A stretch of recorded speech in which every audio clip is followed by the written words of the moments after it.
Good afternoon, friends. Welcome to Capturing History, Create a Time Capsule, a virtual family event with the Tenement Museum. Hi, my name is Kirk, and I'm a lead educator at the museum. I'm really glad that you chose to spend this time with us today on YouTube. So thank you for being here. Joining us on live right now is my colleague, Julia, who will help facilitate your questions and observations in the chat. Julia will also periodically share with me some of the things that y'all are asking and writing about. Now today, we are going to learn and talk together about one of my very favorite subjects, time capsules. A time capsule is a container with different items inside that help capture a moment in time or a period of time. A time capsule gives people in the present or people in the future a glimpse of life in the past. Now, there's not just one kind of time capsule. There are many different kinds of time capsules, including planned time capsules, unplanned time capsules, and recreated time capsules. Today, we will discuss a few different time capsules in each of these categories. Then, at the end of the program, I'm going to share some ideas for ways that you could capture your own current experiences by making a 2020 time capsule for future historians. Future historians that, hey, might include you. We'll also try to capture some time for a brief question and answer session. Now, one question to put in the back of your mind right now, and that I will ask you again closer to the end, is this. What do you hope people in the future will understand about the time and place where you live right now? What do you hope people in the future will understand about the time and the place where you live right now? So again, welcome to the Tenement Museum. And if you've been here before, either in person or on one of our other virtual programs, welcome back. Now, the Tenement Museum is a history museum located in the Lower East Side of New York City. We tell the stories of immigrants, migrants, and refugees in the United States. I am going to share my screen with you now.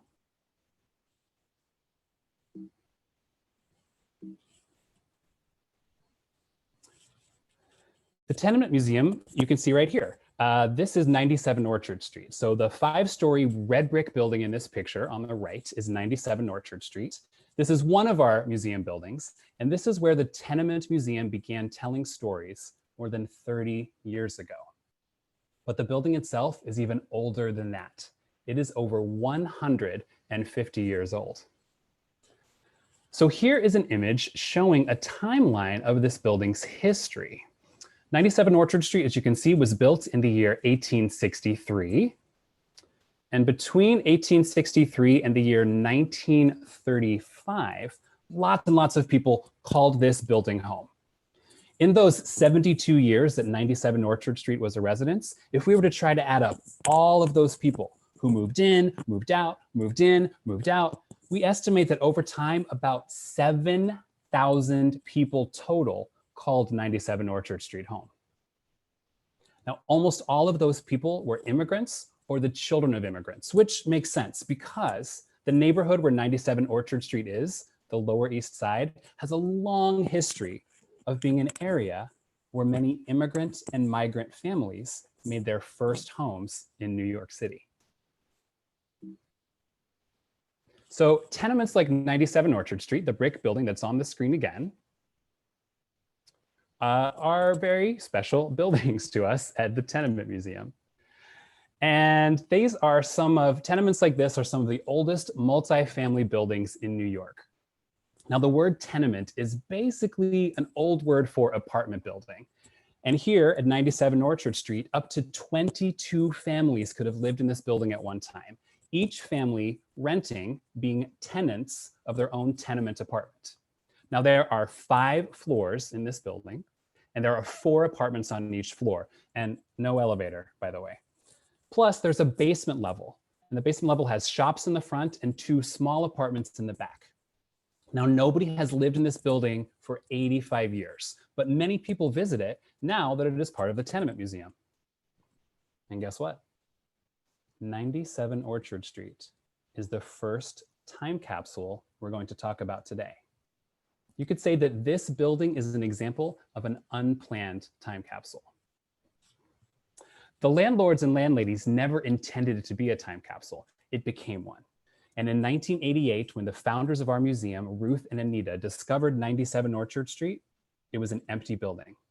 They stepped inside the front entrance to find a downstairs hallway that looks like what you are seeing on your screen right now. On the screen right now are two images of the front hallway of 97 Orchard Street. The picture on the left shows the view from the front door. You're looking into the passageway, and the passageway is about 4 feet wide. There's wooden paneling on the lower half of the left wall and painted canvas on the top half. Now, the photo on the right is the view from several steps further inside the building. The ceiling is covered in pressed sheet metal, and the ground floor is tile. The dominant feature here, you're probably noticing, is that interior staircase, which is made of a very dark wood. And some of the wood in that staircase, we believe, is actually original to the building. So it's over 150 years old. And when our founders went up those wooden stairs, they discovered that many of the apartments upstairs looked like this. Now, this is a ruin apartment in 97 Orchard Street. We're looking at a room that used to be a tenement kitchen. The walls are a light yellow, and we can see a window in the middle of the space that looks into the next room. To the right, there's a cabinet with 2 glass doors built into the wall, and a lot of the paint is peeling and cracking. And my friends, believe it or not, this is how the rooms in some of our homes might look today, or our homes today might look after half a century, if nobody was living in them, maintaining them, or protecting them. Now, the museum has preserved at least one space like this on every floor of the building in the condition we found it. And we call these our ruin apartments, because just like the ruins of an ancient civilization, we can learn a lot about the place from the way it looks many years later. In a way, each of these ruin apartments is its own special time capsule, a time capsule inside of the larger time capsule of the building. Now, throughout these ruin apartments, on the shelves, behind the walls, under the floorboards, and all kinds of other places, Ruth and Anita, our founders, and our museum's historians and urban archaeologists found about 2,000 different artifacts. An artifact is an object from the past. Now, I can't show you all 2,000 artifacts today, so I'll show you just a couple of the things we found in different parts of the building. So that means we are going to be history detectives now and think about what each of these objects might tell us about the people who used to live here. So feel free to use the chat box to share any questions or observations that you have with Julia and with each other.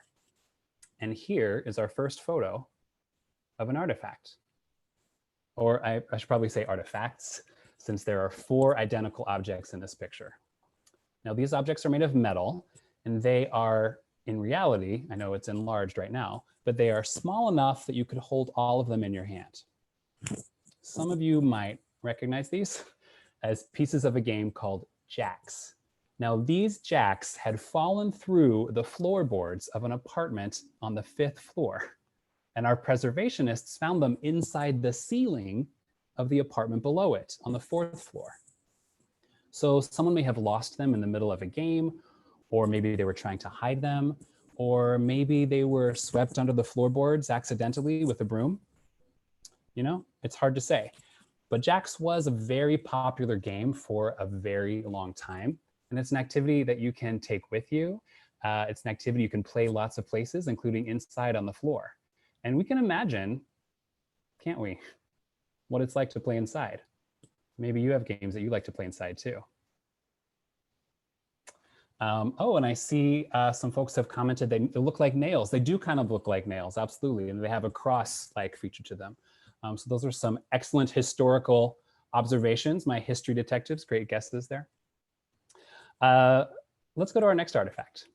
Now, we actually know a lot more details about this next object because it has words written on it, and because it originally came in an envelope with even more information written on it. All right, I'm going to give you a moment to check this out. because this is actually one of my favorite artifacts in the entire museum. It's an overdue library book notice. Now, the envelope I mentioned was addressed to someone named Sylvia Katz, and it dates back to the year 1928. And you may be able to see January 28 up here in the top part of this document. So what this means is that Sylvia didn't return a book before it was due on December 24th of 1927. So the library sent her this in the mail. Now, I can relate to this because I have been late to return things a few times myself, just like Sylvia was. And the book that she checked out was called Israel. It was a book written in English about the history of Jewish people. So Sylvia Katz probably read and spoke in English, and maybe she was encouraged by her parents to learn more about her family's Jewish roots. Or maybe she was reading it to complete a report for school. Now that overdue library book notice was found in one of the downstairs mailboxes. And the old mailboxes for 97 Orchard Street are connected to that same hallway that I showed you earlier, and whose images we are now looking at again. You can see some of the mailboxes in the photo here on the left, along the wall there, and you can see more of them in the photo on the bottom right. A few of the mailbox doors on both sides have been covered over or have been removed, but several of the rusty metal rectangles are still visible. Now, those mailboxes had other letters and notices in them, along with Sylvia's overdue library book notice. And some of those letters and papers are now nearly 100 years old. So those mailboxes, those turned out to be unplanned time capsules too.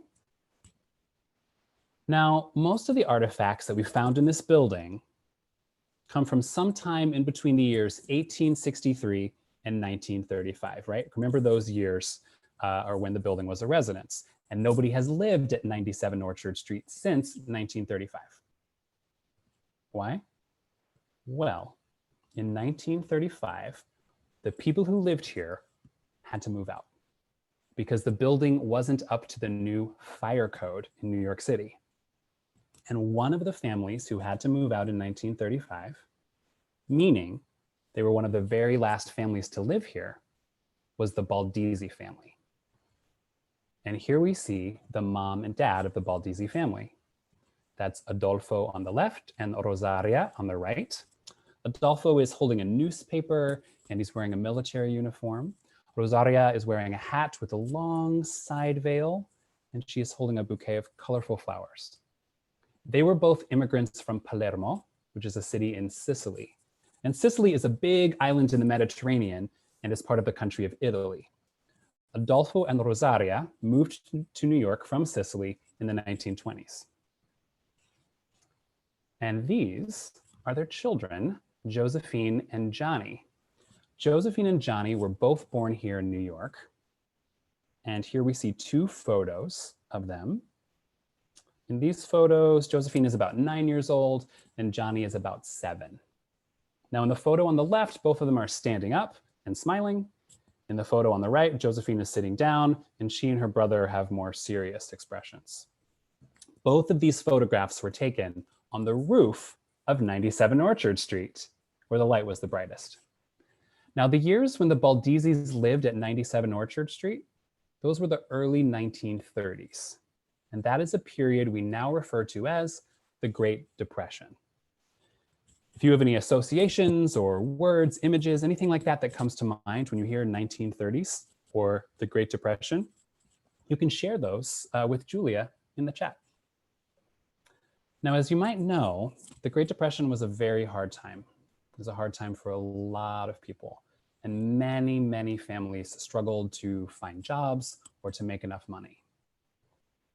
And to tell the story of the Baldizi family at 97 Orchard Street during that time period, the museum made a special kind of time capsule. We made a recreated space. We took one of those many ruin apartments inside of 97 Orchard Street, one that at first looked like the photo we saw earlier, if you remember that ruin apartment from before. And then we historically recreated it to look like the period when the Baldizzis lived there, the early 1930s or the Great Depression. I'm going to show you a few photographs of that recreated space now. So this is a view of the Baldizi family's kitchen, and it's been recreated to appear as it did in the year 1935, the last year they lived at 97 Orchard Street. Now near the center, we can see a table with 3 chairs. And on the table, there are several objects, including coffee cups, there's a milk bottle, a Chinese checkerboard. The window behind the table has pink and white curtains, and it looks into another room of the apartment.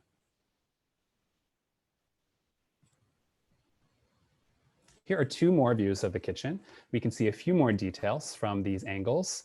In the photo on the left, we get a glimpse of an iron and an ironing board. There's also a stove here, but the iron and ironing board are in the foreground. In the photo on the right, we can see there's a hand-carved cabinet with a rounded 1930s radio sitting on the middle shelf. And here is a close-up of that same radio, along with a few other vintage objects. You can see this includes a glass bottle with a woven exterior and what looks like a black cube. And that black cube is actually a camera, the same kind of camera that Adolfo used to take photos of his family up on the roof. Now we're talking again about this period called the Great Depression, and I've just noticed, Julia has shared some of your observations with me, that stock markets went boom. Yeah, the stock markets took a really heavy boom, a heavy crash, something that has happened again in many cycles over the course of history. There were bread lines. People had to wait in line just to get bread or other simple foods. And then, of course, out in the middle of the country, as someone's noticing, there were dust storms and unemployment in many places, including here in New York, at some points got up to 25%. So those are some great observations thinking about the Great Depression. And by the way, that radio, we know from some oral history that I'll be telling you about in just a little bit, that radio was very important to the family. It's how they got a lot of their news, and it was how they would sometimes be comforted listening to fireside chats of the president, FDR, who this family called Santa Roosevelt. So thanks for some of those observations about the Great Depression, y'all. Now here we see, so this radio and cabinet are on one side of the kitchen. Across the way, on the opposite wall, across from the radio, here's a view of the other wall. Going from left to right along the wall, you can see the apartment front door, a high shelf with a black gas meter, some hanging towels, an ironing board, a sink, 3 glass cabinets that are up high with lots of objects inside, and a kitchen counter that can double as a tub if you take off the top. Now, maybe some of the objects that you are seeing are starting to offer you clues, helping you figure some things out about the Baldizi family, how they spent their time, the relationships they had with each other, what was important to them. So you might be curious, how did we recreate the Baldizi's apartment to tell their family story? Well, the museum used a range of what we call primary sources, including immigration papers, citizenship applications, family photographs, and what we call oral histories. Oral histories include recorded interviews with people who share information. And we're very lucky at the Tenement Museum because one of the members of the Baldizi family was still alive when the museum started. Our historians interviewed this person, and those interviews helped us know a lot about the Baldizi's life, especially about their home at 97 Orchard Street in the 1930s. And that person was Josephine. Earlier, we saw these pictures of her when she was 9 years old with her brother, Johnny. And here she is again many years later. Now in the photograph on the left, Josephine is 65 years old. She's standing in front of 97 Orchard Street, one of our tenement buildings. And she's standing here along with, so this is her right here. And she's standing along with other members of her family, including her husband and some of her children and grandchildren. Then on the right, we have a close-up image of her from the same photo. Now, Josephine's visits to 97 Orchard Street in the 1980s and in the 1990s played a big part in helping us recreate their home. Josephine helped the museum's curators make sure that her family's home looked the way it did back during the Great Depression. And one way that she did that I mentioned before, was through oral history, interviews where we recorded her telling her stories. So what we're going to do now is listen to a little bit of that. Let's listen to Josephine talk about the smallest room in the apartment, the bedroom that she shared with her younger brother, Johnny. We have 2 photos of it here. And as we listen, you can comment in the chat with Julia to share how it feels to hear Josephine tell her story. What do you find interesting? What do you find surprising? What do you find familiar? What are you learning about their life in the tenement from her oral history? And here we go. In the back room, my brother and I slept on a folding bed.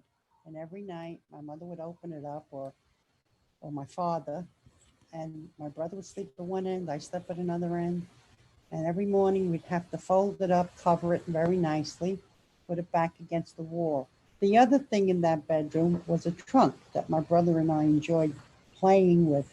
Well, when I say playing, I mean standing on top of it, and that was our stage. And I became Clodagh Colbert, he became somebody else. Whatever movie that was out, and we were acting, and we would do like a song and dance or something, whatever was amusing to us. And sometimes in the trunk must have been my mother's clothing and hats and whatever. We would take it out and wear it and put them on, high heels, and have a lot of fun. And Rita Bonafiglio, who lived upstairs in the tenement, she used to come down and play with us too. We'd be 3 of us, and we would fight. I wanted to be Clodagh Colbert, she wanted to be Clodagh Colbert, and we had a ball. We just enjoyed that, doing that. In the back room, there was a shaft, a window facing the shaft, and then there was across the way was another window, and back there was the Rosenthals living there. I can still see Mrs. Rosenthal in the air shaft window, waving to me, motioning for me to come in and to turn on the lights, because it was the Sabbath, the Jewish holiday, and they weren't allowed to touch the electricity. And it made me very proud to have to do that. I used to feel good that she chose me to do that job for her. And I can still see her till today. The vision of her in that window, it has never left my memory.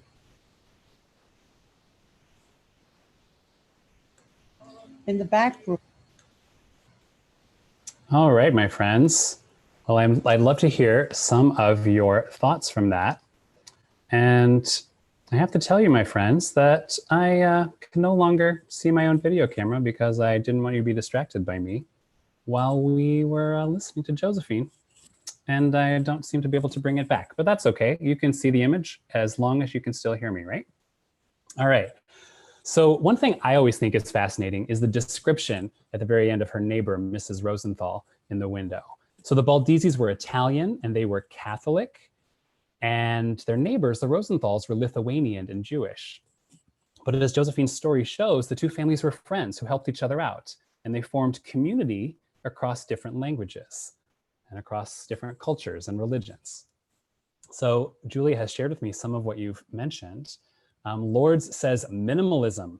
Minimalism, that's a really interesting perspective. And it's interesting to think about whether that's minimalism by choice, or minimalism by design, or minimalism by circumstance. But certainly by today's standards, yeah, we might see some minimalism in the aesthetic here.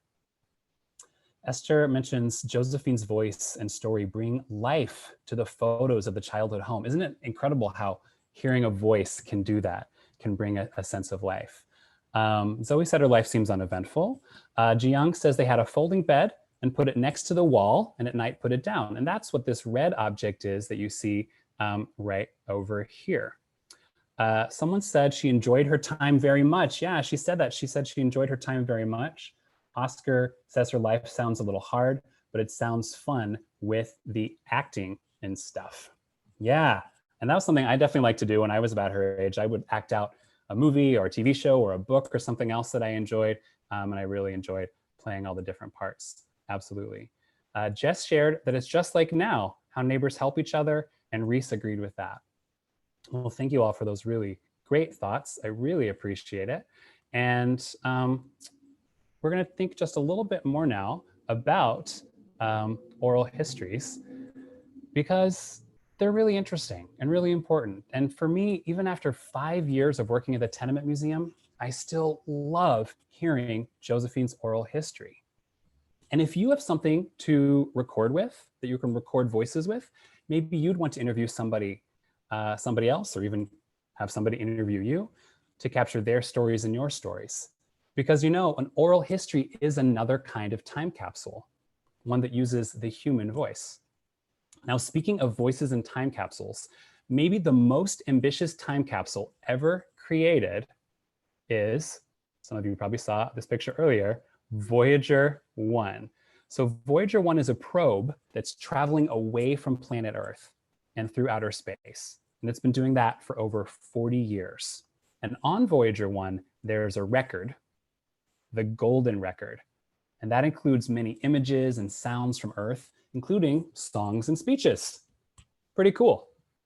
Anyway, that's just a fun side note for me to share that with you, because it is a kind of time capsule. Now, before we start making our own time capsules, let's talk about one more famous time capsule.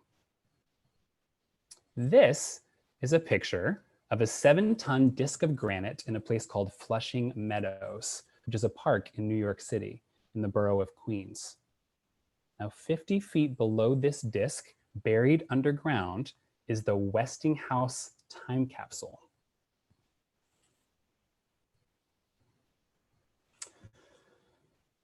Here's a black and white photo of the Westinghouse Time Capsule right before it went underground. It is over 7 feet long and made of metal, and 2 men stand next to it, one of them while speaking into a microphone.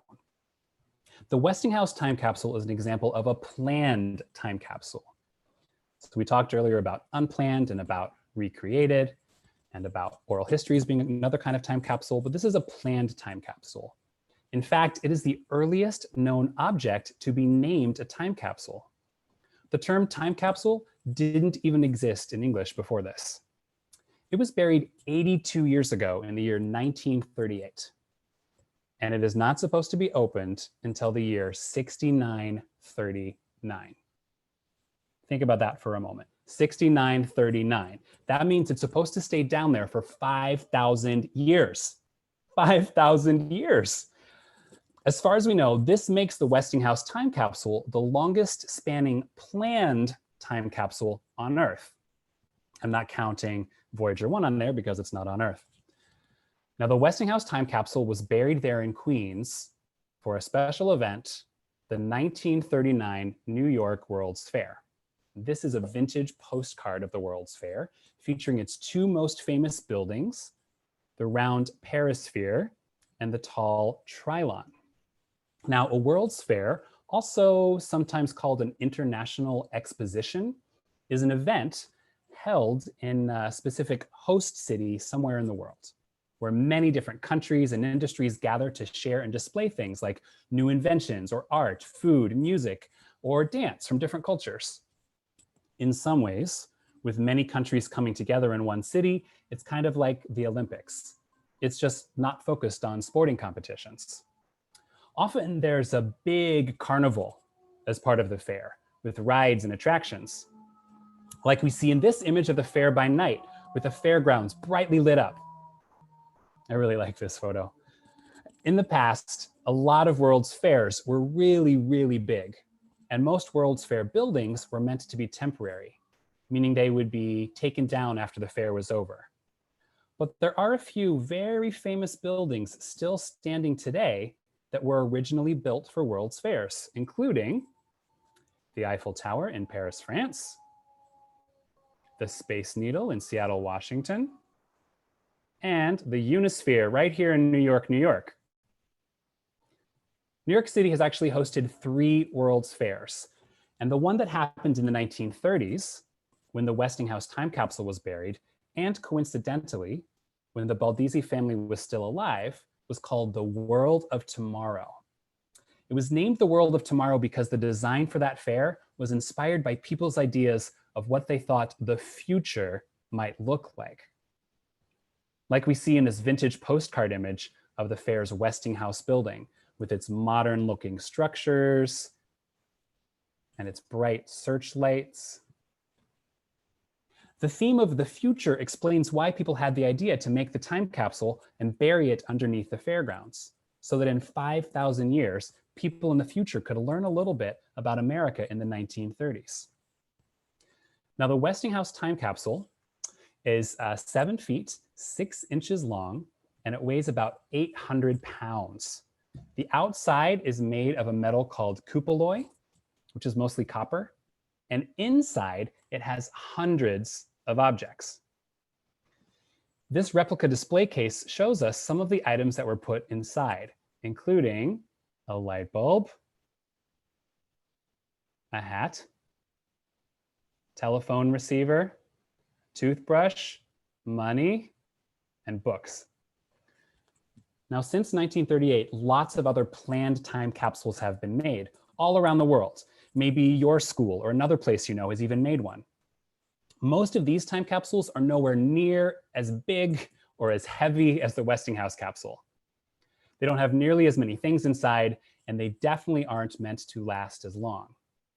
And as we're about to see, almost anything can be a time capsule. So for our last activity today, we're going to talk about ways that you can make your very own and much smaller time capsule. One that could help people in the future know about your life in 2020, or that could help remind you about what it was like for you and your community during the pandemic. In just a moment, I will show you and talk you through a time capsule that I'm preparing to make. Maybe this will inspire you and your family or friends to make one too. Before we do that, here is a list of things you might want to have to make your time capsule. And it is okay if you don't have any of these things with you right now. You can gather them later. But to make your own time capsule, you'll need some craft materials, including an empty container that you can close and seal up, something like a shoebox, a coffee tin, a mason jar. And then to assemble it, you might need a few other things on hand, like tape or glue, paper, pens, pencils, or crayons, something to write with, scissors, and of course, a few objects to put inside. Now, before you start planning your time capsule, I recommend answering these 7 W questions for yourself in this order. Where will it go? When will it be opened? Who will open this? What container will I use? Who will help me? Why are we making this time capsule? And what will go inside? All right, let me demonstrate what I mean.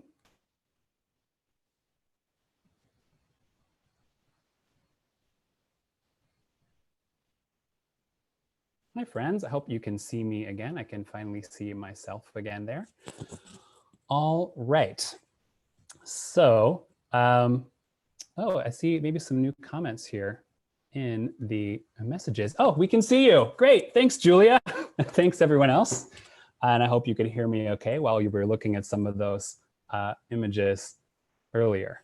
All right, so those first 2 questions on that list of W's, the first 2 questions you really want to ask yourself about your time capsule are where and when. The first being, where will I put my time capsule? And when will it be opened again? Now the answers to these questions, they'll be really specific to your situation.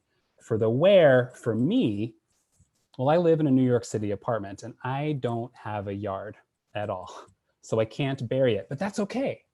I'm going to put my time capsule up on a high shelf in my closet, and if I move to a new apartment before it's time to open it, I'll just keep it sealed and take it with me to my next home. Now, the when can be any length of time. I would recommend at least 1 year or longer, but it could actually be shorter. Maybe don't do 5,000 years, because that's, as we saw, pretty long.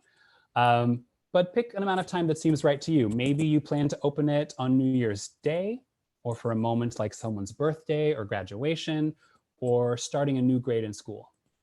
this is why you need paper. You're gonna need some paper and something to write with, whether it's crayons or a pen, pencil, and probably a scissor or two to help you shape it, because you are going to want to make a label. And as you can see, I have my label right here. I've listed the date that I finished the time capsule, or that I plan to finish the time capsule, which is today, May 13th, 2020. And I've listed the date to open it up, which for me, that's exactly 1 year from now, May 13th, 2021. So both dates should probably be on your label, as well as the words time capsule, just so you don't forget what it is. And you'll want to have tape or glue, because you'll want to attach the label securely to the outside. Or maybe you can think of some other creative way to do that. Now, to help you pick what date or event to choose, you want to ask yourself, who is going to open it? Will it be for you in the future? That would be fine. Or will it maybe be for somebody else? So once you have and you know the where and the when and the who, then you can pick what container will best fit your needs. Now, if you're going to store your container inside, then really almost anything could work as a time capsule. As long as that container is something you can close and seal up and securely, make sure it's closed up in there, you can use it as a time capsule. So a shoebox is one option that you could use. A mason jar is an option. Maybe something like an empty spice container. And if you're like me, and you've just been saving all of your old toilet paper rolls and your paper towel rolls, you know what? You could actually use one of these too, just as long as you cover the holes at the ends with paper and tape. Now, if your time capsule is going to be outside, you have to be a lot more careful about what you use. You really want to think about your materials. Probably the best container for outside is something metal. And you want to make sure you have a way to seal it up extra tight so no moisture gets inside. Now listen, my friends, you also really want to talk to other people you live with about where it would go. Please do not start digging any holes without help and permission from your caregivers. Speaking of caregivers, it is time to ask yourself another who question. This time that question is, who can help me? A time capsule is really more fun when you assemble a team to work on it together. So maybe you want to involve your family or someone who you live with right now. Now, for that question of the what of my container, what kind of container, I have chosen this empty coffee can. It's mostly metal, and it has a lid that later I'll be able to tape down once I've filled it up.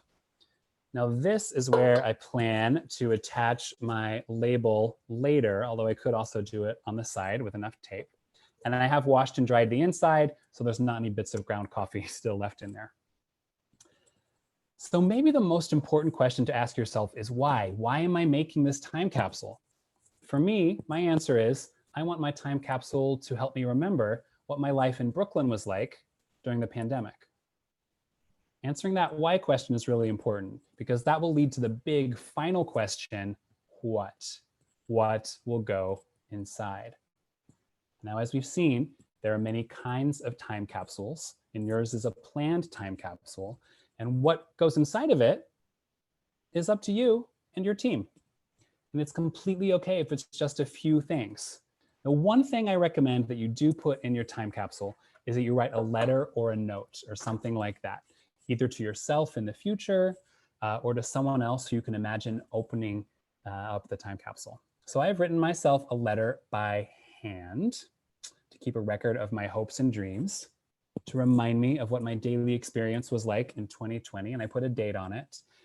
You could also write a letter with somebody else instead of writing it by yourself, or if you prefer, you could write a story or a poem instead of a letter, or you could even draw a picture. But I think putting something in there that you've made like that would be a nice thing to have in your time capsule. And honestly, other than that, it is really your choice what you put in your time capsule. However, please do not put anything inside that could get moldy, like food, that might attract pests, like plant leaves, or that will melt if it gets too hot, or crack if it gets too cold, or anything that's in any way dangerous. Now, I've decided to put a total of 10 things in my time capsule, along with the letter. I will show you just a few of them.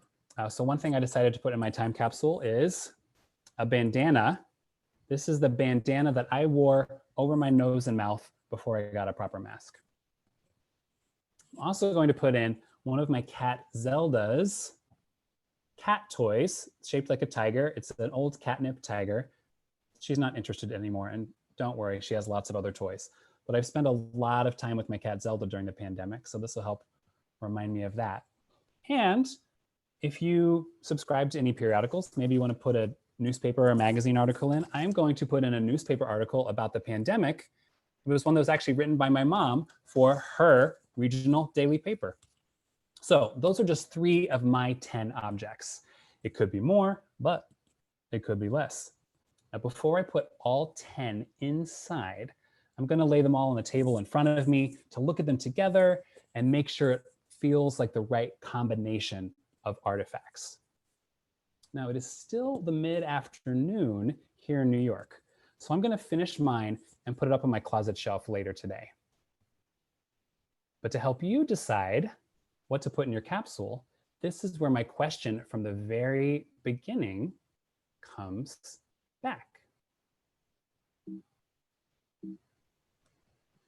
What do you hope people in the future will understand about the time and the place where you live right now? Now, while you think about your responses and add them to the chat, oh, and the question could also be, what do you want to remember for yourself? Well, while you think about your responses and add them to the chat, I want to say one more thing. When you make a time capsule, we'd love to see it if you don't mind sharing it with the museum.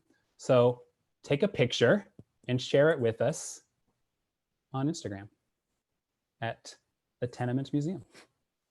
All right, my friends. So let us see what people are saying in the chat.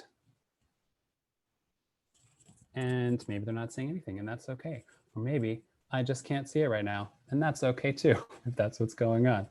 But there really is, there's no right or wrong answer when it comes to what you want to put in there, except for some of those things that I mentioned before. Oh, I do. There are some responses coming in. Fantastic. I can't wait to see what some of y'all are saying here. And just a little bit of a holding pattern. That's no problem. You know what?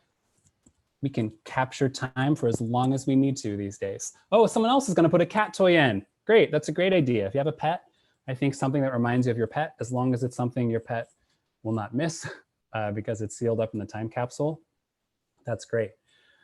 I bet a lot of us are spending time with precious animals right now, or want to be if we can't be. Someone wants to remember their pet dog. RIP, rest in peace, rest in power, pet dog. Yeah, I bet you won't forget a precious pet in your life, but it's still nice to have something that symbolizes that, something that can capture and reflect the essence of that. Esther said that picking some item that will remind them of time in Boston for graduate school. Yes, Esther. I think I might know this, Esther, and I want to say congratulations on finishing your master's degree, if it's the Esthers that I know, because that has been a big deal. And then Jia Yang says a dog toy. All right, so pet toys seem like a very popular choice right now, and that makes sense. Meg wants to remember that it is a really hard time during the pandemic, and you only have your family to keep you company and take care of you. Oh, and that's actually Meg's daughter, Anna, who is sharing that information with us. So thanks, Meg and Anna. Heather says, I think I might put together a playlist of music, podcasts, and the sounds of the city.